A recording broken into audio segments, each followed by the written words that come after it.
Passport Mommy with Michelle Jerson. When I met you, I had my daughter in tow, and this show, I have my daughter in tow because she decided to wake up from her nap. Motherhood is both amazing and difficult at the same time. The Passport Mommy, Michelle Jerson, is here to share in your journey. It's amazing. It really is, just watching them grow and see how much change and how much they learn just without the filters around them as you get older. Motherhood is a journey that can take you off the beaten path. Michelle Jerson, the Passport Mommy, is here to help you navigate. You are awesome. Joining you on your greatest adventure, here's Michelle Jerson, the Passport Mommy. Welcome to the show. I'm so excited for our lineup today because I love featuring local businesses, whether it's local to where I live or local to where you live, especially ones that have rich histories. And this past weekend, I had the pleasure of visiting Lyman Orchards in Connecticut. And with me, I have John Lyman III. He is the Executive Vice President and eighth generation family member for Lyman Orchards. Hi, John. Thank you for joining me today. Hi, Michelle. Thanks for having me. Sure. So tell me exactly where Lyman is located. We're right in central Connecticut, right in the middle of the state. The town is called Middlefield, and we're bordered by Middletown on our east and Meriden on our west, and we're about halfway between Hartford and New Haven. So we're very convenient, right off of 91, easy for people to get to. Yes, absolutely. So whether you live in Connecticut or maybe you're on your way to Boston or New York, definitely a must stop along the way. And I have to say, I've been to a few orchards. Every year we try to make it a tradition to go apple picking, but your orchard is just gorgeous. And you're welcome. I mean, the rolling hills in the background, and we had the pleasure of going when you had a sunflower maze, which was so much fun for my 2-year-old. So we'll talk about that in a moment. But I want to hear a little bit more about the family history, because that in and of itself makes this place so special. Well, we have kind of a couple milestone dates, I guess. Probably the one we usually go to is 1741, which is the date that my forebears purchased the first land that the farm now sits on. So that would be then make me the eighth generation from that point. The family itself came to America in 1631 and landed in Boston, and then worked their way ultimately to Connecticut. And so the Lyman family's been here for a long time. And again, our farm goes back to the 1741 specifically. And then initially, for the first probably 3 or 4 generations, it was pretty much a self-sufficient New England farm. Our first foray into commercial agriculture started in the 1890s. My great-grandfather started planting peaches, as many in Connecticut did. And the feeling was that we were between New York and Boston, the two best markets really in the world, at least in the U.S. And being a perishable product, it was thought if you're close to market, you can move easily with railroad to either. What we didn't realize, unfortunately, is that we're at the northern edge of where you can grow peaches. And in 1917-18, we found out the hard way, as every grower in the Northeast did it, peaches are really not that hardy to the winters. And so that winter was so cold that we lost all the peaches, 500 acres worth. Wow. So we did withstand that and replanted with apples, which are hardier, and that's kind of why we are apple growers primarily today, although we do grow peaches still, but it's not to the degree we had been. Over the years, we were very diversified. We had dairy for a while. In the 1960s, we kind of phased out of the dairy, and then we were getting into retail, where today we sell through our own retail market directly to consumer through Pick Your Own. And then the land from the dairy, we turned into golf courses. So in addition to the orchards, we have 45 holes of golf today. So there's a lot for people to do, and we do market ourselves as a destination. And hopefully people come and can enjoy a whole day doing lots of different things with us. What a great destination for people now, for families all around to come, not only to pick apples and peaches and pears, but also to play golf. And you have a great place called the Apple Barrel where you sell so many delicious pies, which I should say your apple crisp pie that I tried is absolutely amazing. And you also have a great place where people can grab lunch and sit outside or inside or maybe take it to the orchard. Yeah, I mean, one of the things when you are drawing people in and they're spending, several hours with you is that, they're going to be hungry and they're going to want to eat. So we've developed our deli and our food service, and we've got some really good items on the menu, and we're constantly changing it. We're trying to utilize the fruits that we're growing and what's in season. You mentioned the pies, and when we built and opened the Apple Barrel in 1972, we included a scratch bakery, and it's out of the scratch bakery that we developed our pies and developed a commercial recipe. And since the early mid-1990s, we've been wholesaling our pies. Right now, that piece of business is the fastest-growing part of our business, selling to grocery stores primarily, where they're sold frozen and then they bake off in their stores. And so we're looking to continue to grow that because the demand is there, but also, almost as importantly, it gives us some insulation against the weather. Because one of the things with an operation like ourselves is we're very vulnerable when the weather patterns are not conducive. If it's raining or adverse weather of any kind, people stay away. And so we've been looking for ways to kind of mitigate that, and the wholesale pie business has been able to do that for us. Right, exactly. And the fact also that you have a venue now, what used to be the old homestead, you've turned into a venue for corporate events, and people can have weddings there. And what a gorgeous setting for that. It is, and we find that those that do use it really like that the atmosphere, which is, again, it's got kind of history all throughout. And it creates, quite an ambiance to whatever meeting or whatever event you're having. It's a unique setting. It's not your typical hotel function room type of thing. It's very special. We've got portraits of my ancestors around on the walls.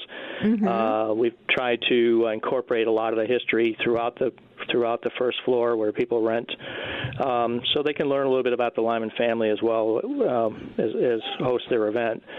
And we've tried to look to how we can, be diversified in what we can offer our customers.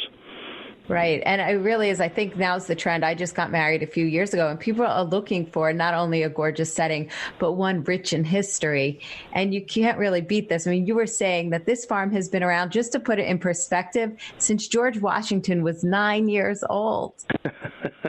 Before, obviously, the U.S. was a country. I mean, that's always blows people away, too, as we were a colony of England at the time we started. I mean, the history is amazing. It really is. And just as I was reading on the website about all of the different family members throughout and what they've done over the years, I mean, just what an incredible family. I mean, who could say that their family is such a history and such a successful one as well? So I want to talk to you more about the mazes and the events that you have coming up. We're almost at the end of our segment, but tell me really quickly about the sunflower maze that you just had and what's coming up this weekend. Sure. The sunflower maze, as you mentioned, we typically every year run it in August. This was our 12th year. Our theme this year was Sesame Street, 50 years and counting.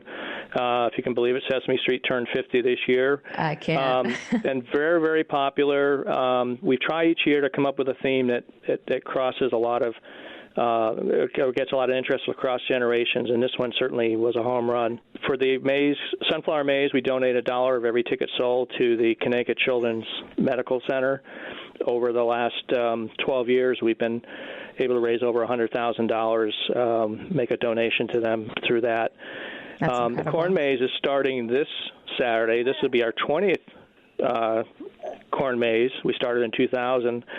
the theme this year, we again looking to cross over and appeal to different groups. So we've got a NASCAR theme, and we happen to have a local Middletown young man who is done quite well on the NASCAR circuit, Joey Logano. So we're kind of celebrating his success, and so that's the theme, and we're looking forward to the next 2 months, September and October, with the corn maze, hopefully draw a lot of people. That also, we raise money with $1 every ticket sold, and we donate to American Cancer Society. And believe it or not, going into this year, we're just shy of $600,000 that we've been able to raise for them. So it is pretty incredible. When we started, there was no way in my mind I ever thought we'd be looking at those kind of numbers. But it's been very popular, and we get a lot of people who come out. They love to go through the maze, go to the pick your own, go to the store. Becomes, like I say, an all-day affair for a lot of people. Yeah, it really is. And I want to talk to you more coming up in the next segment because you have so many fun events coming up. But I do just have to say that I had so much fun running through the sunflower maze with my daughter. She's 2 years old. And at first I thought, oh my gosh, stay with me. You're going to get lost. But I loved how carefree it was for her and how beautiful and set up against the rolling hills, the mountains. I mean, it was just such a gorgeous setting. And we got some beautiful pictures. And then after that, had the opportunity to go pear picking, which was so much fun. We're talking with John Lyman III. He is the Executive VP of Lyman Orchards in Connecticut. And we are going to talk more about what they have coming up in the next few weeks because there really is something for everyone. I'm Michelle Jerson, the Passport Mommy.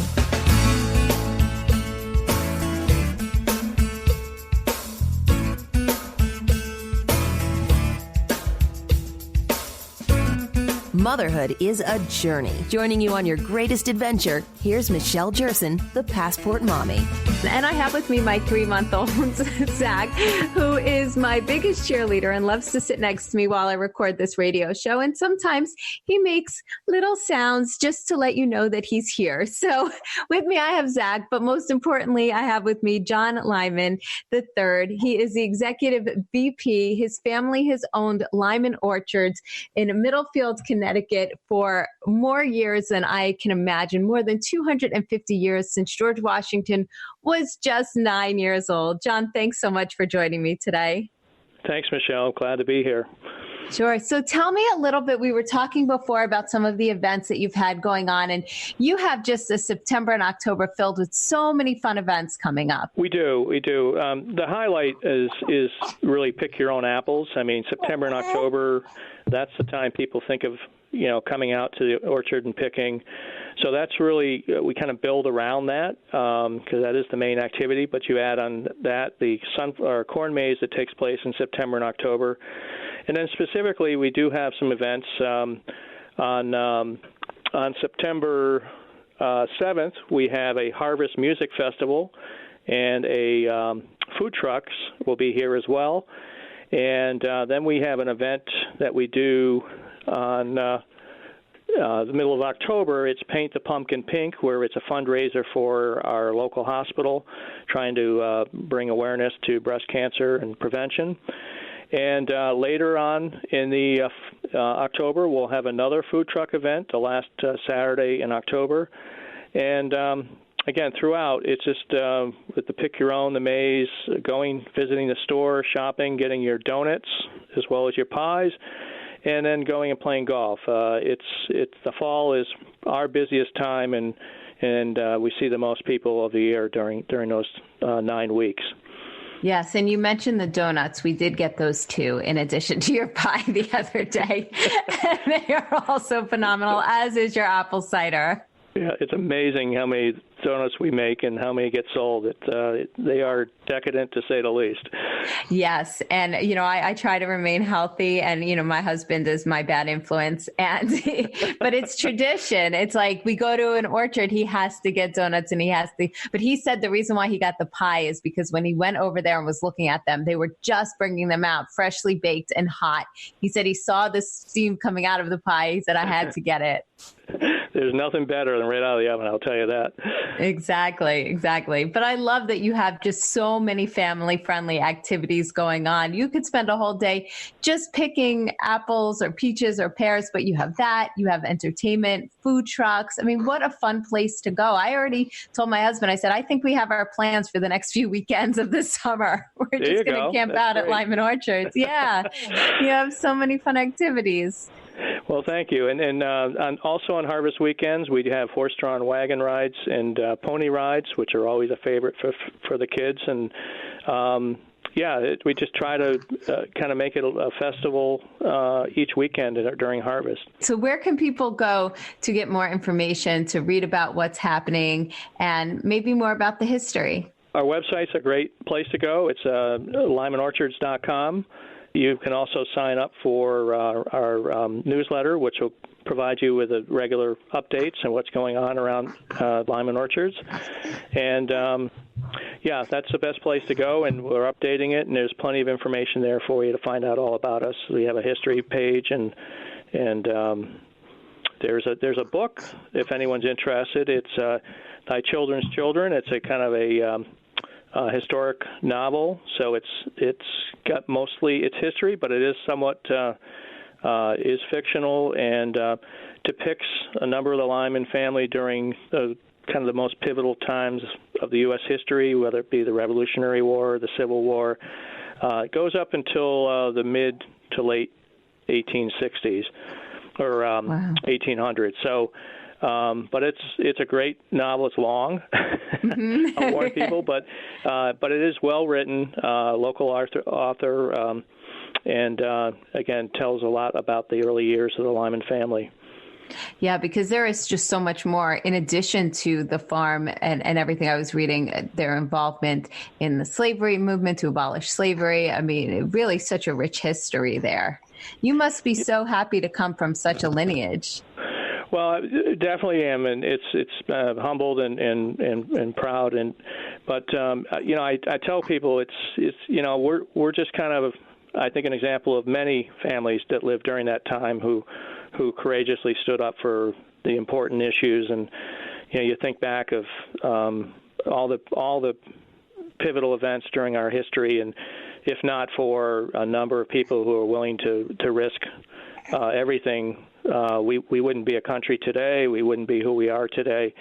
So I consider us to be part of what I think is a number of families in really the U.S. history. But having that history is really, really neat to be able to kind of get a feel for what people were going through and what they were thinking. And we do have a connection to Harriet Beecher Stowe, and certainly her writing was pivotal to eventually what led to the Civil War, but really the emancipation of the slaves. And I think Abraham Lincoln famously said when he met her, "So you're the little woman that's creating all these problems for me."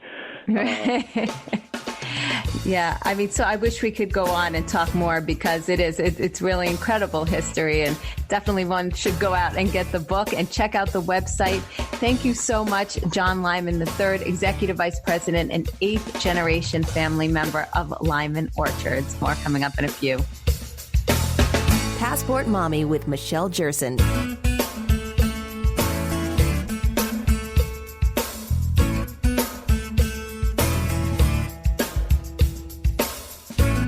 Motherhood is a journey. Joining you on your greatest adventure, here's Michelle Jerson, the Passport Mommy. We've been talking with different people about different types of vehicles because I feel as though I have not purchased a new vehicle in quite a while, and I really haven't. I cannot believe I sat down and thought about it. It's been 15 years since I have last purchased a vehicle. And part of that reason is because I was living in Manhattan for many of those years and didn't need to use my car as much. But now I am in the market for an SUV because I have young children. So maybe you're in the market for a new car. Maybe it feels like your first car all over again, or maybe you have a child who is getting ready to purchase their first vehicle, which is a huge purchase. And so today I have with me James Bell. He is an auto industry veteran and director of corporate communications for Kia Motors America. He comes to the table with tons of experience in the automobile industry. He has been with Kia since 2016, but brings nearly 20 years of automotive and communications experience to Kia. He served as head of consumer affairs for General Motors after time at Kelley Blue Book, where he was VP of corporate communications and executive market analyst. James, thank you so much for joining me today. Oh, my pleasure. Thanks so much for having me on. Sure. So tell me, nowadays, what are some of the most popular cars that people are buying, especially first-time buyers? Well, we see a reflection in the first-time buyer space, which, let's be honest, because of budgetary concerns, is more often hopefully a lightly used vehicle more than something new. But some people are shopping new because it allows them to, lease a vehicle or maybe get part of a discount to get a new vehicle into their budget. But we see a lot of connection with the current trends in the industry, such as the real push towards crossover vehicles. When you look at sales trends over the last 4 or 5 years, the number of crossover and SUV type vehicles that are sold compared to sedans is pretty striking, how that the market has shifted. As well as if you just visit, your local auto show, it's pretty obvious that many manufacturers are really focusing more on SUVs and crossovers than sedans. So when you talk about first-time buyer, you see a lot of action in that crossover space. Obviously, crossovers can provide a vehicle that kind of promises that adventurous spirit and more space for your friends and for your things, and can take you anywhere kind of attitude. But that may not be the best choice for a new first-time buyer because manufacturers are still making sedans, and because the market is down for them, that could turn out to be a very affordable opportunity for somebody to, as opposed to getting a used crossover, to get a new sedan. And so I just think it's an interesting kind of moment for first-time buyers because the choices are really fantastic. Yeah, they really are. And especially with Kia, because you are known as a very affordable brand and a great option for first-time buyers. Mm-hmm. Absolutely, yeah. When I think about our lineup of crossover vehicles, I think they hit many of the marks that we see the industry kind of trending towards. More, better fuel efficiency, better use of interior space, great warranty, a very affordable value perspective, and they look cool. So that's always an important part, especially for a first-time buyer. But again, when I think about our lineup, we have fantastic opportunities on the sedan space. And let's talk about sedans for a second here. Sure. In many cases, today's new modern sedan, I'll just think of the Kia Forte or Optima as a example. The space that's available in today's modern sedans in the trunk rivals, if not exceeds, what's available in a smaller or mid-sized crossover. As well as the fact that when you load it up with all your things, you can then close the trunk. So there's no prying eyes peeking through the glass to see what you've got back there. So from a security perspective, it's obviously much better. Sedans are also much more fuel efficient because they're more aerodynamic. They're lower, they're sleeker. They kind of cut through the air much cleaner than a big crossover kind of thing does.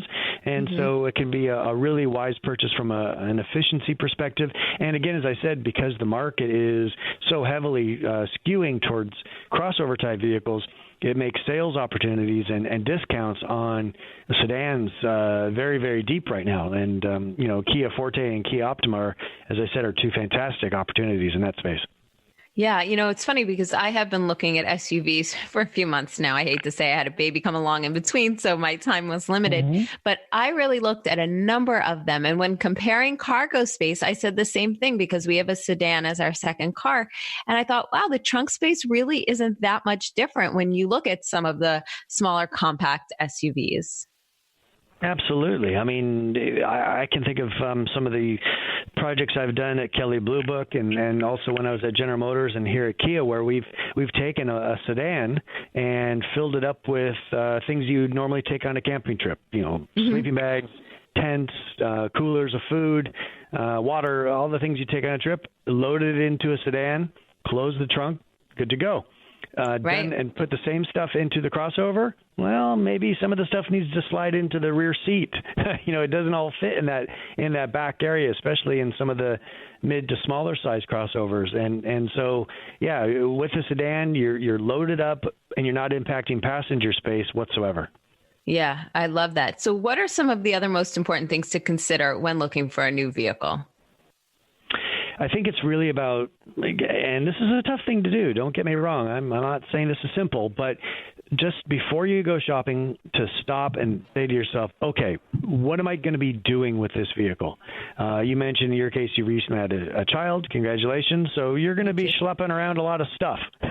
So you're going to be really using the vehicle as a bit of a work truck almost, between carrying all the items like strollers and things that are required for a baby through as a young child, taking them to different sporting activities and school and so forth, and bicycles and all the things. So, in your case, it would be really stopping, saying, okay, what am I going to do with this vehicle? I probably do need something that has a little additional space because of now hosting this child.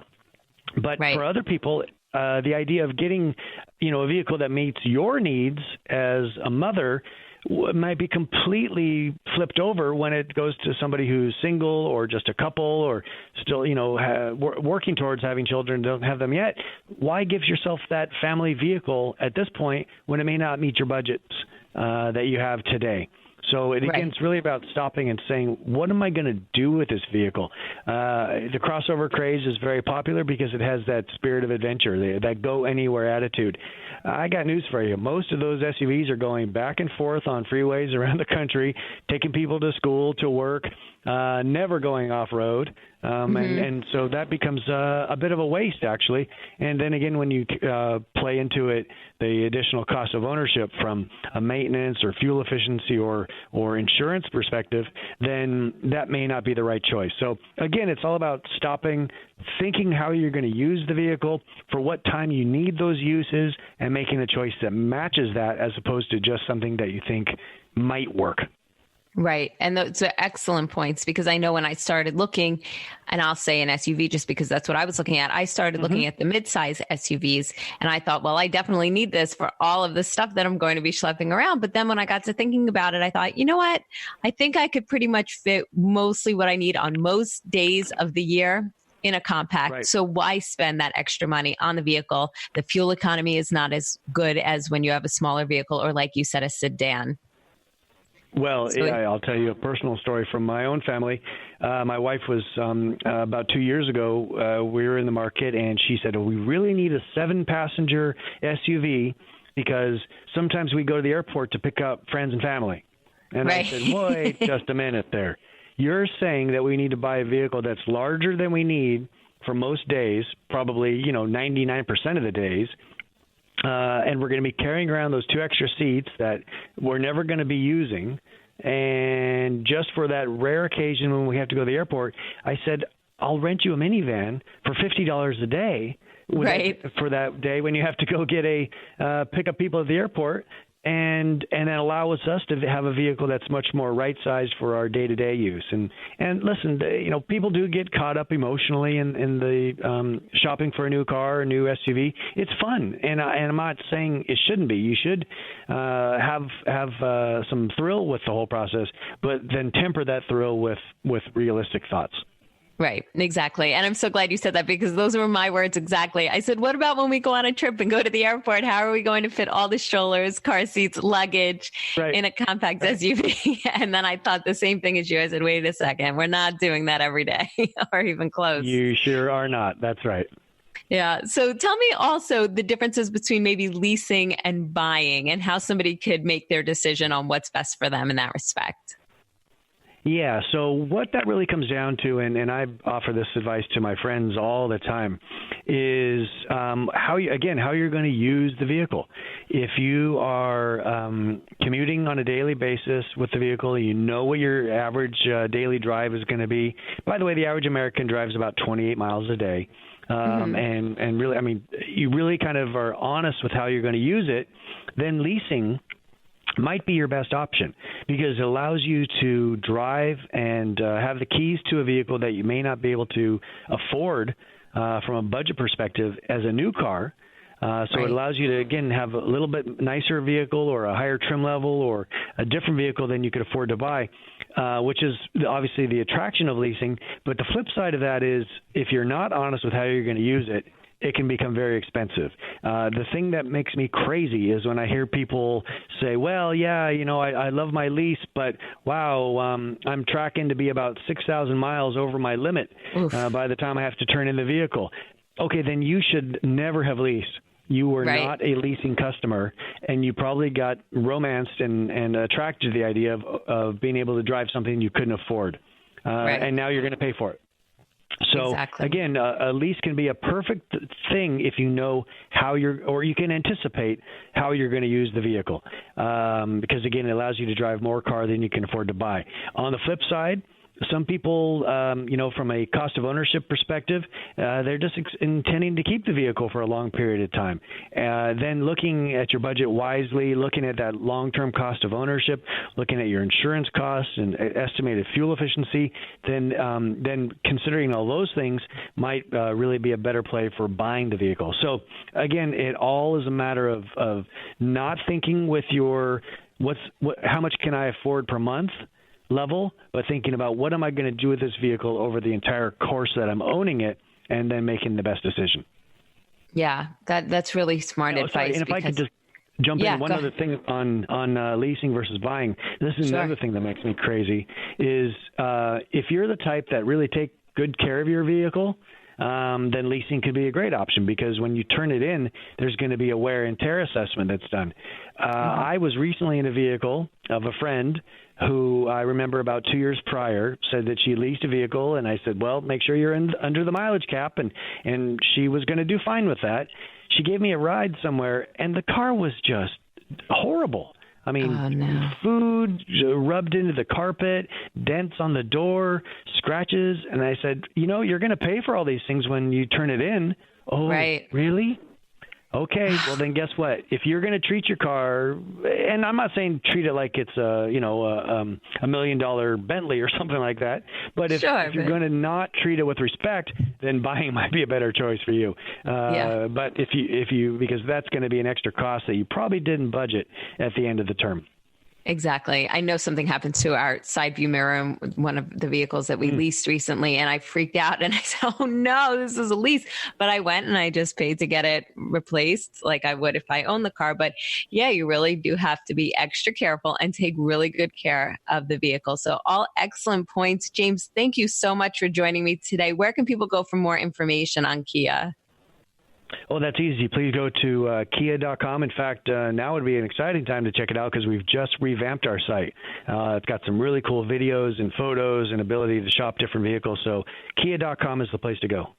Perfect. James Bell, the Director of Corporate Communications at Kia Motors America. He oversees communication strategy, media relations, internal communications, and corporate social responsibility efforts. And if you're looking to take your new vehicle on a road trip somewhere at the end of summer, beginning of fall, you can head to my website, passportmommy.com. I have ideas for all types of trips around the country, or if you're in the mood for a last minute getaway where you can fly, there are some great deals coming up now, especially after Labor Day weekend if you have the flexibility. So again, passportmommy.com. And if there are any topics that you ever want to hear on the show, just drop me a line. It's Michelle at Passport Mommy, and you can follow us on Instagram, Twitter, and Facebook at Passport Mommy. More coming up in a few.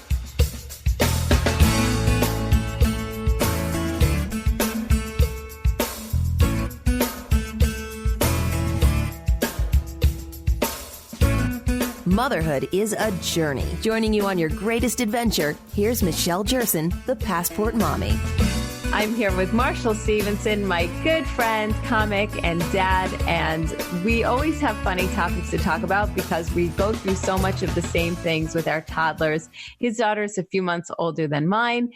And Marshall, I know you have been trying to potty train. I have a funny story to talk about with my daughter potty training, but maybe we'll save that for next time because you were saying something else came up recently that was of concern, which I've gone through, not recently, but maybe a few months ago.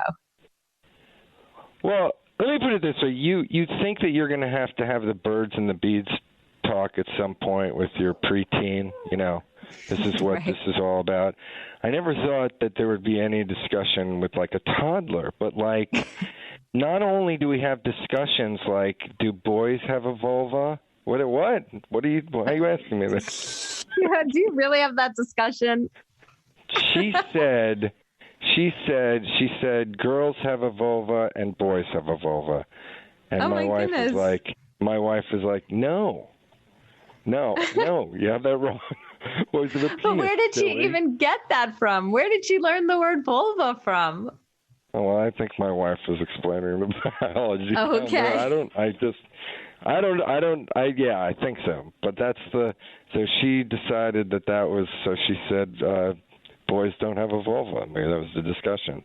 Right. And then, so then she sits in her chair at the table, which is a chair with like a booster chair where she sits in, and she rubs up against the plastic piece that's between her legs for like, unmistakable what she's doing, like a good 10 minutes worth of work there she's doing. And I'm like, so it's just like, would you like some more rice? And she takes, and then she's just like doing that. And I'm like, all right, I'm going to look at my phone. Right. Oh, And go ahead. I was just saying, like, thus far, we have done nothing. We just look away, and that's it. Yeah. Well, it's funny because a few months ago, my daughter started like grabbing hers and like playing with it. And I was like, and I said to my brother, I was like, should we say something? Because my brother has kids who are a little older than my oldest. So I always go to him for suggestions. He's also a child developmental psychologist. And he says, oh, it's perfectly normal. Just let them do it. It's fine. It's fine. They're learning. They're exploring. So I just let it go. And then he's a developmental psychologist, and you have me on the radio here? Yes. Weigh in on these This is topics more fun. of what you should do? Yes, because this is more fun. But yeah, so he was just like, hey, let it go. And so we let it go. And now, she still occasionally will, like, when we're changing her diaper, she'll pat it and we'll say, what are you doing? But no big deal. She's exploring. You do? So you engage it? You say, what are you doing? Just recently, no, only because she was kind of like slapping it. And I was like, doesn't that hurt? But not like, hey, you shouldn't be doing that type of thing. I just think, it's just an uncomfortable moment. So you try to follow what the experts are saying, which is like, or if you're going to say something like, you do that in private, I guess you could say that. But we chose to do nothing, and I'm glad that sounds right. Yeah. Like, what are you going to do? Right. I mean, and you're going to go ahead. Yeah. Well, as I say, we're also not doing anything about her nail biting. And it's like, she just gets defiant with it. We had to wait for a time where she actually wants to stop biting her nails, which will come. Right. Yeah.